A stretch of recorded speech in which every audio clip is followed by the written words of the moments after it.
وأشهد أن لا إله إلا الله وحده لا شريك له وأشهد أن محمدا عبده ورسوله. أعوذ بالله من الشيطان الرجيم. بسم الله الرحمن الرحيم. ولا تسبوا الذين يدعون من دون الله فيسبوا الله عدوا بغير علم. وقال النبي صلى الله عليه وسلم: يا أيها الناس إن ربكم واحد وإن أباكم واحد كلكم لآدم وآدم من تراب إن أكرمكم عند الله أتقاكم وليس لعربي ولا لعجمي ولا لعجمي على عربي ولا لأحمر على أبيض ولا لأبيض على أحمر فضل إلا بالتقوى. لائق صدر محترم اور میرے عزیز ساتھیوں، آج کے اس ہفتہ واری انجمن میں میں جس عنوان کو لے کر کھڑا ہوں وہ ہے اسلام اور رواداری. اسلام کی روشن تعلیم جس نے ہمیشہ ابیار کے دل و دماغ پر فاتحانہ حکمرانی کی ہے اور انہیں اپنا گرویدہ بنایا ہے، وہ سبھی قوم و مذہب اور انسانیت کے ہر طبقہ کے ساتھ رواداری ہے. انسان چاہے جس مذہب کا بھی ماننے والا ہو، پیار اور محبت کا بھوکا ہوتا ہے، رواداری کا خواہ ہوتا ہے. نیز کل حزب بما لدیہم فرحون کے مطابق ہر ایک کو اپنا مذہب و معبود پیارا ہوتا ہے. ان کے خلاف نازیبہ کلمات کو کسی بھی قیمت پر برداشت نہیں کر سکتا، اس سے ان کی اللہ کو چوٹ پہنچتی ہے اور ان کے خلاف عزت نفس کو دھکا لگتا ہے. اسلام انسان کی اسی دہری ساخت کا استعمال کیا اور سختی کے ساتھ اپنے متبعین کو اس بات کی تاکید کی کہ وَلَا تَسُبُّوا الَّذِينَ يَدْعُونَ مِن دُونِ اللَّهِ فَيَسُبُّوا اللَّهَ عَدْوًا بِغَيْرِ عِلْمٍ. اللہ کے سوا جو غیروں کی پرستش کرتے ہیں تم ان کو برا بھلا نہ کہو، ورنہ عداوت و نادانی میں وہ اللہ تعالیٰ کو برا بھلا کہیں گے. بس ہر ایک کے ساتھ رواداری کی تعلیم دی اور یہ اصول قائم کیا.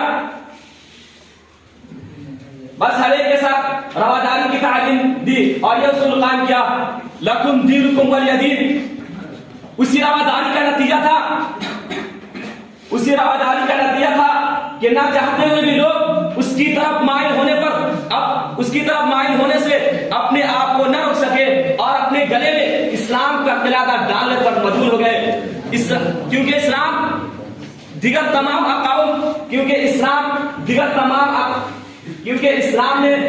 تمام اقوام مذاہب رواداری کے بجائے تل نظری اور فراق دلی کے بجائے قساوت قلبی کا طریقہ اپنایا ہے. عرب اپنے مقابلہ میں پوری دنیا کو گنگی سمجھتے تھے.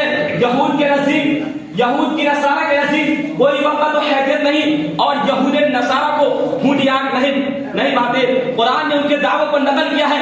قالت اليهود ليست النصارى على شيء وقالت النصارى ليست اليهود على شيء. چنانچہ یہ پوری دنیا کے مقابلے میں صرف اپنے ہی کو نجات یافتہ شمار کرتے ہیں اور کہتے ہیں لن يدخل الجنة الا من كان هودا او نصارى. اسلام آیا تو اس نے کسی بھی مذہب کی تقدیم نہیں کی بلکہ ہر ایک کی فی الجملہ تصدیق کی اور رواداری کے پہلو کو روا رکھا اور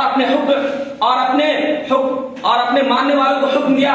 قولوا آمنا بالله وما انزل الينا وما انزل الى ابراهيم واسماعيل واسحاق ويعقوب والاسباط وما اوتي موسى وعيسى وما اوتي النبيون من ربهم لا نفرق بين احد منهم ونحن له مسلمون.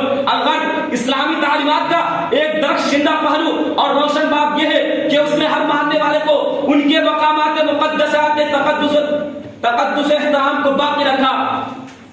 اور ولولا دفع الله الناس بعضهم ببعض لهدم صوامع وبيع وصلوات ومساجد يذكر فيها اسم الله كثيرا کا فرمان جاری کر کے مذہبی رواداری کی ایک ایسی انوکھی مثال پیش کی جس کی نظیر دنیا پیش کرنے سے قاصر ہے. نیز لا اکراہ فی الدین اور افعال تدر الناس حتی یکونوا مؤمنین کا فرمان جاری کر کے دعوت و تبلیغ کے لیے بھی ایک ایسے فارمولے کو ملحوظ خاطر رکھا جس سے پوری انسانیت کے کئی اسلامی رواداری ہے. نیز جور و ظلم اور جبر و اکراه سے کوسوں دور الفت و محبت اخوت و بھائی چارگی اور خیر سگائی و رواداری کا پہلو قائم نظر آتا ہے. اور یہ صرف کتابی باتیں اور یہ صرف کتابی باتیں اور کانسی دعوے نہیں بلکہ واقعات ان کی تصدیق کرتے ہیں. چنانچہ نبی اکرم صلی اللہ علیہ وسلم کا یہودیوں کا معاہدہ کرنا اور عیسائیوں کو اپنے طریقہ پر مسجد نبی میں نماز ادا کرنے کی کھلی چھوٹ دینا اور صلح حدیبیہ کھلی چھوٹ دینا مسلمان اور یہودی کا مقدمہ پیش ہونے پر لا یجرمنکم شنآن قوم علی الا تعدلوا کے تحت یہودی کے حق میں فیصلہ دینا. صلح حدیبیہ میں کفار مکہ سے کم شرائط پر صلح کرنا اور امن و امان کو بحال رکھنا اس کی جیتی جاگتی مثال ہے.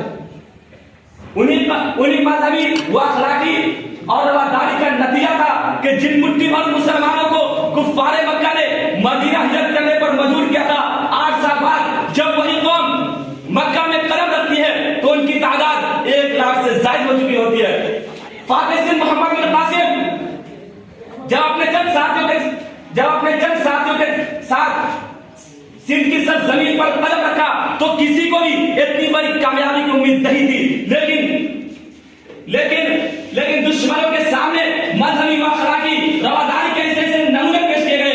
جب وہ سندھ سے واپس لوٹنے لگے تو وہاں کا کوئی ایسا نوجوان بوڑھا بچہ نہ تھا جس کی آنکھ نم نہیں ہوئی ہو. برادران قوم و ملت اسلام کے علاوہ دیگر عالمی تہذیبوں، قوم، مذہب اور نسل و تفریق کی وجہ سے انسانیت ہمیشہ کراہتی رہی. کالوں پر گوروں کا تشدد ہر زمانہ میں روا رہا.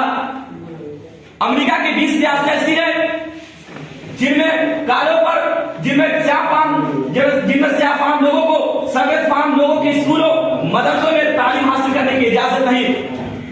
راجپیتا مہاتما گاندھی کو جنوبی افریقہ میں گوروں کے ساتھ گلے میں بیٹھنے کے جرم میں چکی طرح سے اٹھا دیا گیا. آخر میں اللہ تعالیٰ سے دعا کرتا ہوں کہ اللہ رب العالمین، آخر میں اس کے ساتھ اپنی بات کو ختم کرتا ہوں کہ میں بلبل نالا ہوں ایک اجرے گلستہ کا تعطیل کا سائل ہوں. محتاج خدا کا ہے. الحمدللہ رب العالمین.